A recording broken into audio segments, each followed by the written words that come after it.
अभी आप सुनेंगे शशधर द्वारा लिखित अनामय वर्मा की आवाज में कहानी मुंबई डिटेक्टिव्स एपिसोड 2। माही सुबह 9:30 बजे मोना शाह के बंगले के बाहर पहुंच गई। कुछ ही देर में श्रीनी भी अपनी बाइक पर वहां आ गया। माही को पहले से वहां मौजूद देखकर उसे हैरानी नहीं हुई और वो अपनी बुलेट से उतरा। श्रीनी, गुड मॉर्निंग माही। आपको ज्यादा ट्रैफिक तो नहीं मिली ना? Good morning. अपने हिस्से का ट्रैफिक तो सबको मिलता ही है मुंबई में। श्रीनी मुस्कुराया। ये सच तो है।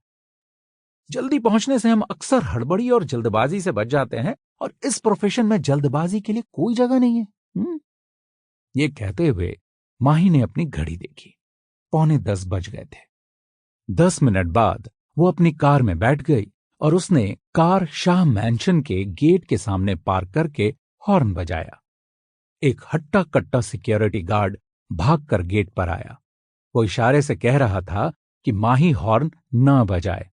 जब वो गेट के बहुत करीब आया तो माही ने अपनी खिड़की का कांच नीचे करके अपना सिर बाहर निकाला।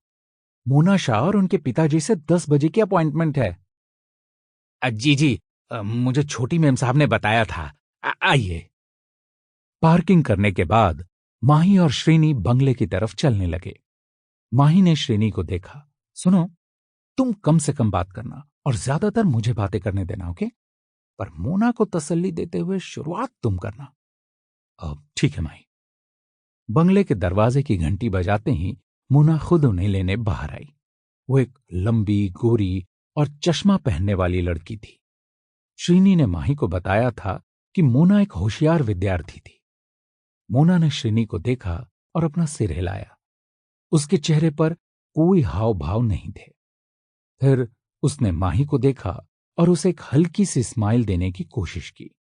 फिर उससे रहा नहीं गया और वो श्रीनी से गले लगकर फूट फूट कर रोने लगी। श्रीनी ने भी अपनी छोटी बहन की तरह उसके सिर पर हाथ फेरा और उसे रोने दिया। उसकी आंखें भी भर आई थीं। तभी उसके मन में विचार आया कि ऋषि की मौत के बाद वो खुलकर रोया तक नहीं था। मोना की वजह से अब वो भी कुछ रो लिया।